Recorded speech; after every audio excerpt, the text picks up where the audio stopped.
갈라디아서 강의 두 번째 시간입니다. 우리가 저번 시간에는 갈라디아서에 대한 서론적인 내용을 살펴보았습니다. 중요한 것은 그 서론적인 내용들 중에서 중요한 것은 뭐냐면 지금 갈라디아 지역의 여러 교회들 안에 율법주의적인 기독교 교사들이 들어와서 믿음으로 구원에 이르는 이 아주 중요한 기독교의 중심 교리를 흔들고 있다라고 하는 것이 가장 중요한 내용이었습니다. 바울은 지금 이 문제를 아주 중요하게 여기면서 목회 치유적인 편지를 쓰고 있는 겁니다. 그들의 지금 변질된 가르침에 이미도 많이 쓰러져 있는 그들을 다시 회복시키고 말씀의 분명한 중심 교리 안에서 그들의 신앙을 더 견고하게 하기 위한 의도로 지금 편지를 쓰고 있는 겁니다. 그런 방향성을 가지고 있는 갈라디아서의 본문으로 오늘 들어가게 되는데요. 먼저 1절을 다 같이 읽어보겠습니다. 1절 함께 읽습니다. 시작. 사람들에게서 난 것도 아니요 사람으로 말미암은 것도 아니요 오직 예수 그리스도와 그를 죽은 자 가운데서 살리신 하나님 아버지로 말미암아 사도된 바울은 지금 바울이요 보통 일반적으로 서신서를 쓸 때 항상 첫머리에는 인사말이 들어갑니다. 보통 세 가지 내용이 주로 들어가는데 자신의 사도권에 대해서 언급을 하고요. 두 번째 수신하는 그 교회에 대해서 언급을 하고 그 다음에 인사말을 합니다. 이 세 가지가 보편적으로 다 들어가 있습니다. 그래서 보통 로마서나 고린도 전후서나 또 에베소서, 골로새, 디모데 전후서, 디도서 이런 데는 동일한 패턴으로 흘러갑니다. 몇 개 서신서에서는 바울의 사도권에 대해서 언급을 안 하는 서신서도 있습니다. 그 서신서들이 보통 빌립보서, 데살로니가 전후서, 그다음에 빌레몬서 이런 서신서들은 바울의 사도권에 대한 언급은 따로 없습니다. 그런데 보편적으로 늘 첫머리에 바울이 사도권에 대해서 언급을 하는 여러 서신서들이 있는데 그런 서신들과 거의 비슷한 흐름으로 시작을 하고 있는데 조금 독특한 것은 뭐냐면 이 갈라디아서에서만큼은 바울이 자신의 사도권에서 조금 더 자세하고 구체적으로 설명하고 있다라고 하는 거예요. 뭐라고 설명합니까? 사람들에게서 난 것도 아니요 사람으로 말미암은 것도 아니요 오직 예수 그리스도와 그를 죽은 자 가운데 살리신 하나님 아버지로 말미암아 사도된 바울 이렇게 구체적으로 설명한 서신서가 없어요. 근데 오늘 갈라디아서만큼은 이런 앞에 사람에게서 난 것이 아니라는 것, 그다음에 예수 그리스도만 표현하고 있는 것이 아니라 그 예수님을 죽은 자 가운데 살리신 하나님으로 말미암아라는 부분이 더 들어가요. 그러면서 사도된 바울이다라고 하는 것을 가장 먼저 지금 드러내놓고 있습니다. 자, 왜 바울이 서론 시간에 우리가 나눴던 것처럼 왜 바울이 이 사도직에 대한 자신의 이 입장을 강하게 밝히고 있는 것일까요? 어떤 자신의 우월감을 드러내기 위함이 절대 아니라고 말씀드렸습니다. 자신이 전했던 복음이 훼손되지 않게 하기 위해서 그래서 더 사도권에 대해 지금 강조를 하고 있는 건데 저번 시간에 서론에서 드렸던 말씀 좀 기억을 다듬어 보시면 갈라디아 지역 교회에 들어온 율법주의적 기독교인들 유대인으로서 유대 율법을 지키며 살다가 예수를 믿게 된 자들 그들 중에 어떤 부류가 생겨났어요? 예수만으로 부족하다. 예수를 믿어서 구원에 이르는 건 맞지만 더 온전한 구원을 얻으려면 율법도 지켜야 하고 그 다음에 특별히 할례도 행해야 된다. 그래야만 어떻게 해요? 온전한 구원이 된다라고 하면서 예수님의 십자가의 공로를 축소시키고 거기에 사람의 열심과 외적 행위와 율법주의적인 요소들 더 추가시켜 놓은 거예요. 그래서 이것은 예수 그리스도의 복음 진리를 축소시킨 것이 아니라 사실은 성경은 바울은 뭐라고 말하냐면 변질시켰다 이렇게 말하는 거예요. 변질시켰다라고 하는 것은요 이거예요. 다른 복음이에요. 예. 이런 복음도 있고 저런 복음도 있는 것이 아니라 바울은 그것을 뭐라고 말하면 다른 복음이라고 얘기해요. 다른 복음이라는 것은 예수 그리스도로 말미암은 십자가의 이신칭의 그 교리와는 아예 다른 기독교가 아니라고 하는 거예요. 근데 이들이 바로 그것을 강조하고 있었던 거예요. 그런데 처음에 이런 교리를 가르쳤을 때 갈라디아의 교인들이 어떤 반응을 처음에는 보였을까요? 이상한데? 내가 바울 선생님에게 배운 것과 다른데 이런 반응이 나올 수밖에 없죠.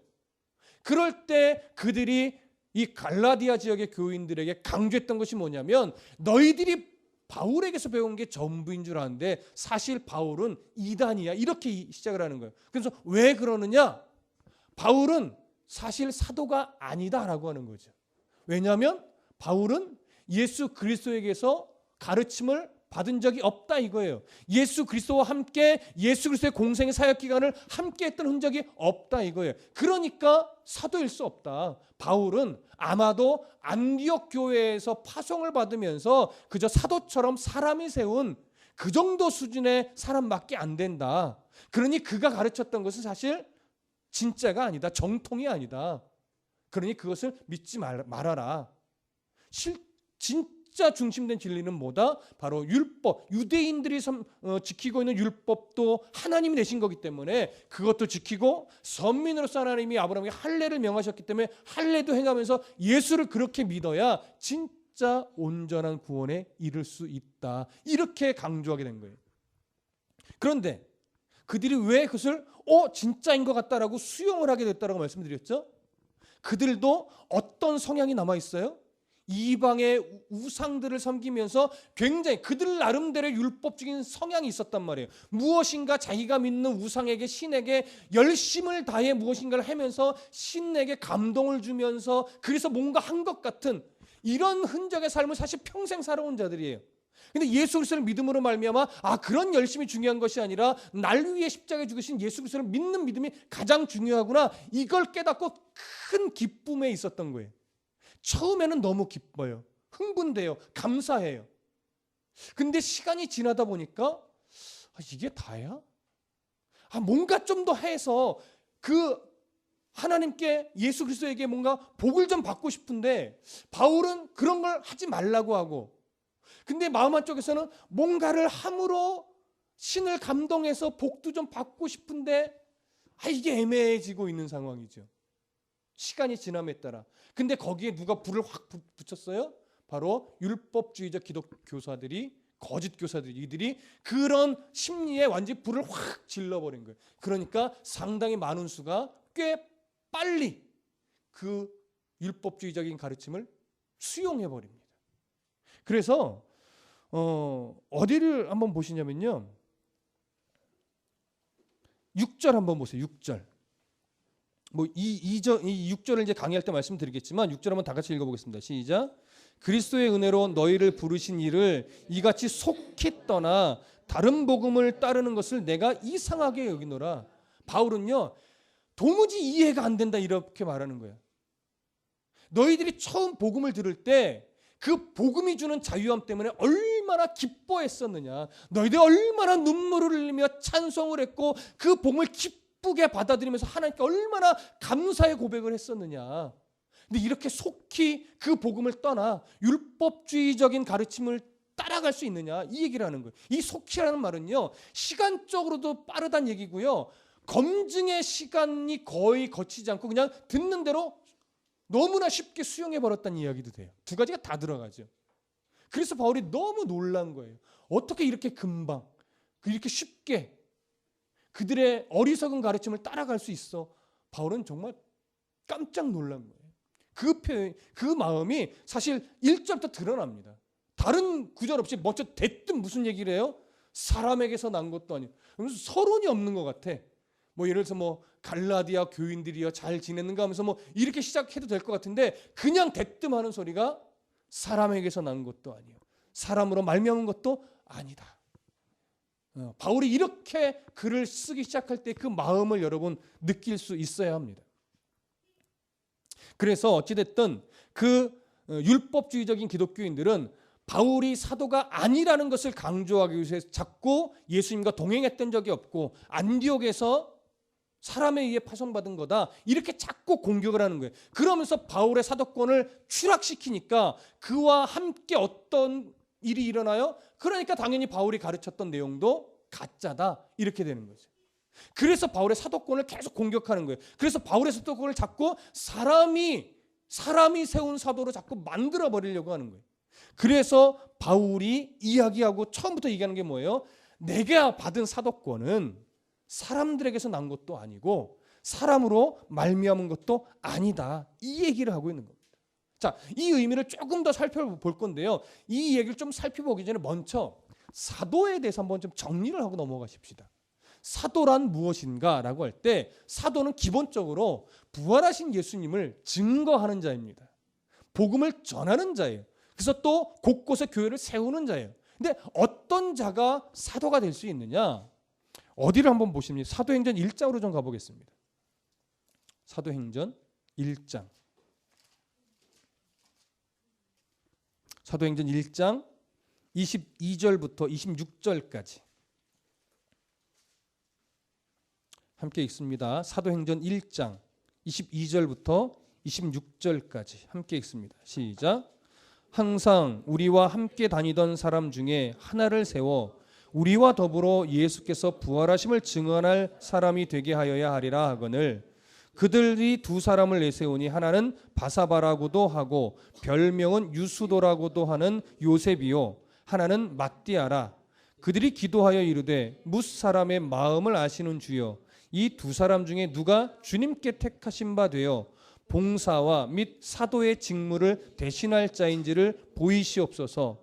유다는 이 직무를 버리고 제 곳으로 갔나이다 하고 제비 뽑아 matti아를 얻으니 그가 11 사도의 수에 들어가니라. 자, 이 장면은 유다 대신에 사도 한 명을 뽑아야 될 필요성으로 인해서 사도들이, 그러니까 예루살렘 교회가 추천을 하고 사도들이 안수하여서, 물론 하나님의 뜻을 구하는 제비로 뽑긴 했습니다. 그래서 하나님이 세운 자로 분명히 볼 수는 있으나 어찌됐든 사람이 추천을 하고 사도들이 안수하여 세운 그런 matti아, 사도에 뽑는 그 내용에 관한 부분입니다. 본래는 사도가 되는 조건은 사실은 크게 두 가지입니다. 첫 번째, 예수님의 공생의 사역을 함께 동행하면서 예수님에게 가르침을 받았던 사람. 그래서 그의 부활을 목격한 사람. 죽으심과 부활을 목격한 사람이어야 해요. 그리고 두 번째는 예수님이 직접 사도로 불러 세운 사람이어야 합니다. 최소한 이 두 가지 중에 하나는 만족해야만 하는 겁니다. 근데 matti아는 이 둘 중에 뭐가 해당이 됐어요? 예수님의 공생의 사역 기간 동안 그 따라다니던 무리에 속해 있던 사람이에요. 그들 중에 그 성품, 그 신앙의 모습이 온전하다고 인정받은 사람 두 사람을 추천한 것이고, 그들을 하나님께 기도하여 하나님께서 보여주시옵소서라고 하면서 하나님의 뜻을 구하는, 오늘날의 제비뽑기 아니라고 말씀드렸습니다. 하나님의 뜻을 구하며 하나님의 뜻을 받는 제비뽑기를 해서 matti아가 선출이 된 겁니다. 외적으로 보면 사실 matti아도 누구예요? 사람이 뽑은 사도예요. 외적으로 보면. 그러나 제비뽑기에 하나님이 임하셨다라고 한다면 하나님 뽑으신 건, 예수님 그리스도께서 뽑아주신 건 맞지요. 바울은 사람이 뽑은 것을 기준으로 하면 matti아도 사람이 뽑은 거나 마찬가지다라고 말하는 거예요. 그러면서 나는 사람이 뽑은, 그런 차원으로 본다면 나는 더더욱 사람이 뽑은 사도가 아니다라고 하는 거죠. 그 근거를 무엇으로 이야기하는 거예요? 바로 다메섹 도상에서 예수 그리스도를 만난 그 사건으로 이야기를 하는 겁니다. 그건 좀 이따 보시도록 하고요. 그렇게 사도라고 하는 기본적인 조건은 예수님과 동행했고 예수님의 죽으심과 부활을 보았고 그다음에 예수 그리스도에 의해 직접 사도로 세움받은 것이 가장 중요한 사도로서의 조건입니다. 근데 오늘날 사도에 대해서 오해하는 무리들이 좀 있습니다. 신천지 같은 데서는 오늘날 구원받는 어떤 지파를 12사도의 이름을 들어서 전국에 어떤 그 이름으로 지파를 해서 그 무리 안에 들어와야 구원받는다, 뭐 이런 식의 개념을 갖고 있지요. 그리고 종종 목사님들 중에서도 자신을 사도로 비유하는 분도 있어요. 또 신사도 운동 같은 경우는 오늘날도 사도직이 계승된다라고 말합니다. 그래서 세워진 사도에게 모든 재정이나 모든 권한이 다 모여져야 된다라고 이야기를 해요. 그게 신사도 운동이에요. 그러면서 신사도 운동에는 굉장히 신비적인 현상을 강조하는 그룹이라서 지금은 개신교에서는 신사도 운동에 참여하는 교회나 목회자들을 이단으로 정죄하고 있습니다. 이런 이유입니다. 그렇다면 사도직이라고 하는 것이 목사가 사도가 될 수 있을까요? 왜 안 되죠? 두 가지 조건에 다 해당이 안 돼요. 예수님의 공생의 사역 기간을 함께했던 자도 아니고 예수님의 죽으심과 부활을 본 증인도 아니고 예수님이 불러 세운 자도 아니에요. 무슨 말씀이 이해되십니까? 그렇기 때문에 사도직이라고 하는 것은 예수님께서 초대교회를 세우기 위해서 특별히 단회적으로 세우신 임시직분이었어요. 그래서 초대교회 때 예수님이 세우신 12사도, 가룟 유다 빼면 거기에 마띠아가 들어가고, 특별히 이방인의 선교를 위해 불러내신 바울, 이 13사람 외에는 절대 사도란 있을 수 없습니다. 그리고 또한 계승되는 것도 아닙니다.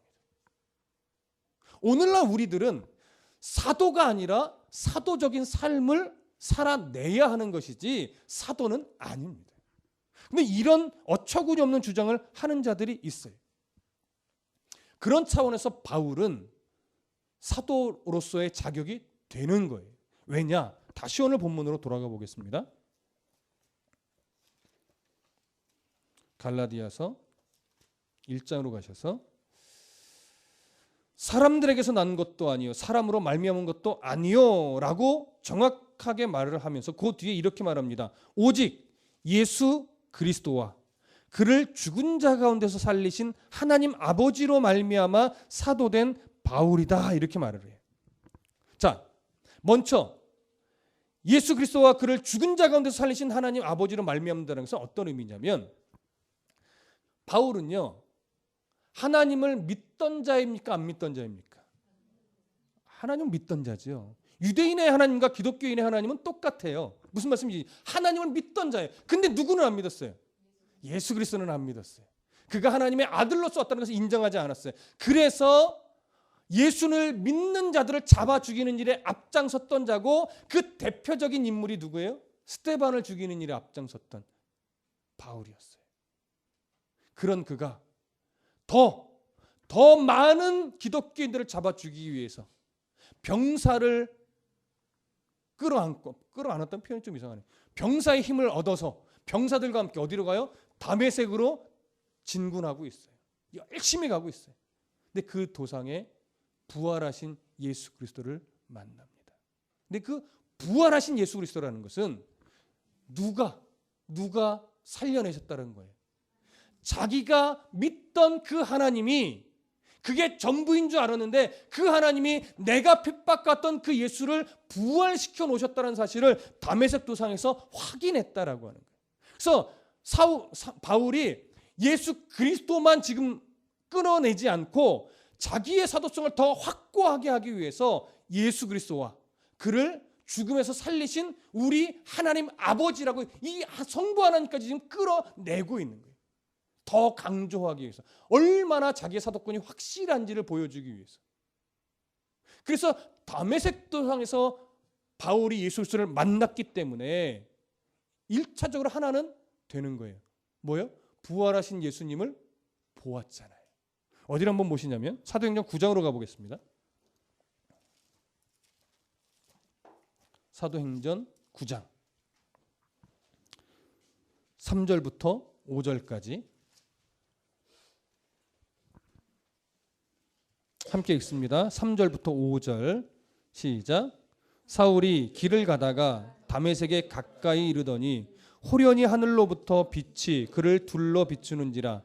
땅에 엎드러져 들음에 소리가 있어 이르시되 사울아 사울아 네가 어찌하여 나를 박해하느냐 하시거늘 대답하되 주여 누구시니이까? 이르시되 나는 네가 박해하는 예수라. 이처럼 바울은 예수님과 함께 공생의 기간을 함께 보내고 예수님에게 가르침을 받은 자는 아니지만 부활하신 예수님을 분명하게 만난 자입니다. 이전에는 예수님을 하나님의 아들로 인정하지 않았고 예수님의 부활도 인정하지 않았었지만, 오히려 자기가 믿는 하나님에 대해서 자기가 왜곡된 시각을 갖고 있었다는 것을 분명하게 깨닫고, 그는 하나님이 살리신 예수 그리스도, 하나님이 부활시키신 예수 그리스도를 다메섹으로 가는 그 길가에서 만난 겁니다. 그리고 나서 사도행전 9장 15절과 16절을 또 한번 읽어보겠습니다. 9장 15절과 16절 함께 읽습니다. 시작. 주께서 이르시되 가라, 이 사람은 내 이름을 이방인과 임금들과 이스라엘 자손들에게 전하기 위하여 택한 나의 그릇이라. 그가 내 이름을 위하여 얼마나 고난을 받아야 할 것을 내가 그에게 보이리라 하시니. 자, 왜 이 구절을 이야기합니까? 자신의 사도권은 이방인으로서 친히 예수님께서 친히 세워주신 사도라고 하는 것을 지금 드러내기 위함인 것입니다. 바울은 이 두 가지 근거를 제시하면서 갈라디아 지역의 교회들 안에 율법주의적인 기독교인들이 주장하는 내용이 틀렸음을 지금 보여주고 있는 겁니다. 따라서 지금 이 부분을 읽고 있는 회람용 서신이었으니까 한 교회 한 교회 읽고 전달해 주었을 거 아니에요. 이 부분을 읽고 있는 이 갈라디아 교회의 성도들이 잘 분별하여 들어보라는 거예요. 내가 말한 이야기를 듣고 그들이 말한 것과 비교하여서 어느 것이 옳은지 분별하여 보라는 거예요. 그러면 알 수 있을 거라는 거죠. 그렇게 해서 바울이 전하는 이 메시지가 옳다라고 너희들이 분별하여 판단한다면 이 이후에 증거되어지는 서신 안에 기록되어 놓은 모든 내용들을 정확하게 듣고 수용하여 고칠 건 고치고 바로잡을 건 바로잡고 그래서 더 올바른 믿음의 길을 가야 한다라고 하는 의미가 지금 사실은 이 처음의 구절부터 담겨 있는 겁니다. 그래서 성도는요, 분별이라는 것이 굉장히 중요합니다. 나쁜 목사일수록, 잘 들으십시오. 나쁜 목사일수록 성도들의 분별력을 키우지 않습니다. 나쁜 목사일수록. 오히려 나쁜 목사일수록 성도를 세뇌시키려고 합니다. 무슨 말씀 이해되시죠? 근데 어리석은 성도는요, 모든 신앙의 삶을 말씀을 근거로 하지 않고 목사의 말에 근거를 두려고 하는 경우가 있습니다. 그러면 어리석은 성도가 됩니다. 나쁜 목사도 틀렸지만 어리석은 성도도 되시면 안 됩니다. 베레아 성도들이 참 잘했던 게 있어요. 뭐였죠? 그들은 그 전해진 말씀이, 들려진 말씀이 정말 그런가 뭐 하셨어요? 상고했어요. 고민했어요. 생각했어요. 뭘 근거로? 말씀을 근거로. 여러분, 그래야 성도들이 오류에 안 빠질 수 있어요. 지금 갈라디아 교인들이 실수한 게 뭐냐면 바울이 가르쳤던 내용과 이 율법주의적인 기독 교사들이 가르쳤던 내용을, 말씀을, 구약 성경이든 자기가 갖던 신앙의 어떤 분명한 가치관이든 이런 정확한 것에 대한 근거를 두고 고민하고 분별하려는 싸움을 안 했던 거예요. 자기 감정에 좋은 것, 자기의 어떤 뭔가 종교적인 감성에 좋은 대로 그냥 듣고 판단해 버리는 거예요. 그러니까 어디에 빠져요? 오류에 빠질 수 있어요. 종종 강조하여 드리는 말씀이지만 이태희 목사가 전하는 메시지가 100% 맞는 것 아닙니다, 여러분. 저도 실수할 수 있고 저도 해석을 잘못할 수 있고 저도 순간 휘까닥하면 말씀을 근거로 한다 하면서도 이단적인 얘기를 할 수 있어요, 없어요? 있단 말이에요. 그러면 지금은 그렇지 않으려고 애를 쓰고 있지만 언젠가 제가 휘까닥하걸랑 여러분들이 이태희 목사가 하는 말이니까 다 맞을 거야, 끄떡끄떡하면 돼요, 안 돼요? 그건 안 되는 거예요. 그래서 여러분들이 늘 지금 말씀을 근거로 하여 예배를 드리고 말씀을 듣고 성경 공부를 할 때 이 훈련이 왜 필요하냐면 우선적으로 자기의 바른 신앙과 하나님 앞에서의 바른 순종을 위해서, 자신의 성숙을 위해서 가장 중요하지만 2차적으로 중요한 건 뭐냐면, 잘 들으세요. 이태희 목사가 끝까지 변질하나 변질하지 않나, 이런 분별을 위해서도 필요한 겁니다. 아시겠죠? 그러니까 우리 교회뿐만이 아니라 어디 가서 말씀을 들을 때도 모든 말씀을 아멘으로 수용해야 하는 자세는 맞아요. 어떤 설교이든 아무리 세련되지 못한 설교고 좀 말주변이 없는 설교라 할지라도 그 모든 설교 가운데 하나님의 음성이 있기 때문에 모든 설교를 아멘으로 받고 감사함으로 하나님께 엎드려야 되는 건 분명히 맞습니다. 그러나 그것과 분별하여서 잘못된 것을 걸러내는 것과는 좀 다른 문제입니다. 무슨 말씀인지 아시겠죠? 걸러낼 수 있어야 하는 겁니다. 바울은 지금 갈라디아 교인들에게 그 분별을 하라는 거예요. 뭐가 옳은지 뭐가 그른지 아직도 판단이 안 되느냐? 사실 그 얘기를 하고 싶었겠죠. 그래서요, 바울, 이 뒤에 가면 나오지만 바울은요, 이전에 잘 안 쓰던 표현을 써요. 다른 복음에 빠진 자들은, 다른 복음을 전하는 자들은 뭐 하라고 하는지 아세요? 저주를 받으지. 이런 표현 잘 안 쓰던 바울이에요. 오히려 이해하고 용납하고 품고 기다려주고 이런 표현을 쓰던 자지, 저주를 받는다 이런 표현을 쓰던 자가 아니에요. 굉장히 지금 엄청나게 심한 말을 하는 거예요. 왜 이럴 정도로 해요? 복음의 변질은요, 결국 그 사람의 영혼을 망치기 때문에 그렇습니다. 복음이, 말씀이 왜곡되기 시작하면 그 영혼이 죽기 때문에 그래요. 이건 기다려주고 이해해주고 용납의 차원의 문제가 아닌 거예요. 여러분, 모든 것을 이해할 수 있는 사람이 되어야 합니다. 그러나 진리에 있어서만큼은 타협할 수 없는 겁니다.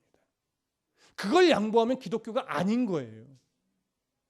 왜 종교 간의 소통과 대화 좋지요. 종교다원주의가 그런 소통으로는 좋지만 진리에 있어서는 소통이 될 수 없는 거예요. 그래서 종교다원주의를 인정할 수 없는 게 뭐냐면 종교다원주의의 모토는 그거예요.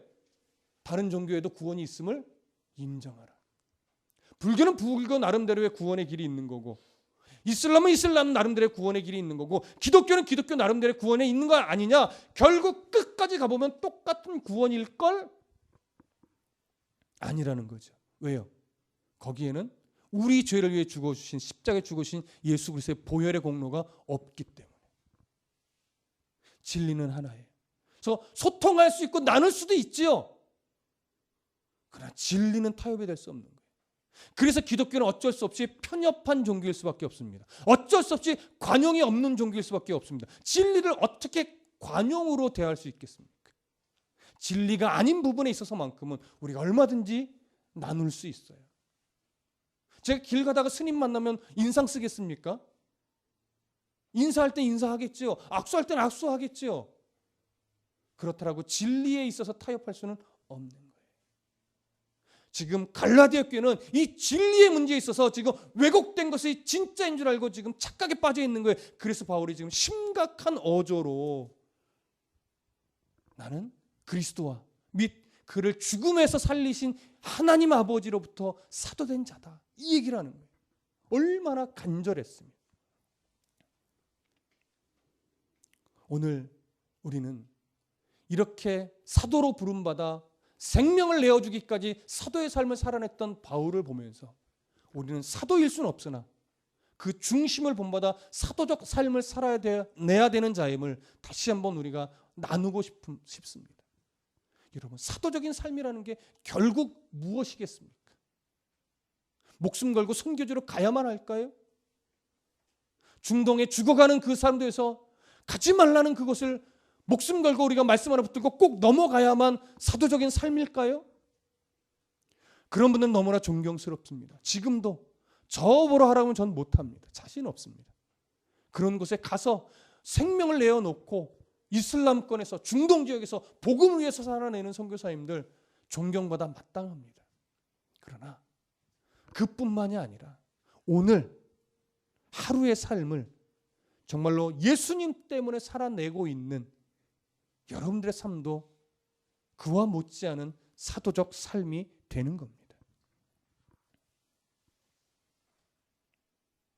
선교지의 선교사님들의 사역이 그렇게 말씀 붙잡고 그들과 함께 살아내는 거라면 여러분들은 이 세상의 가치로 뒤덮여 있는 이 세상 속에서 정말 예수의 가치로 그 세상에서 양으로서 먹히지만 그 먹힘이 오히려 하나님을 크게 만드는 일이라면 기꺼이 먹혀줄 수 있는 각오로 세상 속에서 살아낼 수 있는 용기, 그것도 못지않은 사도적 삶입니다. 오늘 이 말씀을 준비하고 정리를 마무리하면서 제가 그런 생각을 좀 해봤어요. 저에게 있어서 사도적인 삶은 뭘까? 저는 그렇게 활동적인 사람이 되지 못합니다. 나가서 노방전도도 거의 못하기도 하고 안 하기도 하고 쑥스러워서도 입을 잘 열지 못하는 사람입니다. 이런 사람이 목사가 돼서 참 무슨 사도적인 삶을 내가 살아갈 수 있을까?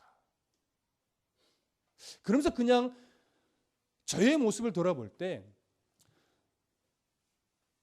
제가 오늘도 새벽 5시 반부터 앞으로 설교해야 될 내용들에 대한 책을 보고 줄을 치고 메모를 하고 했어요.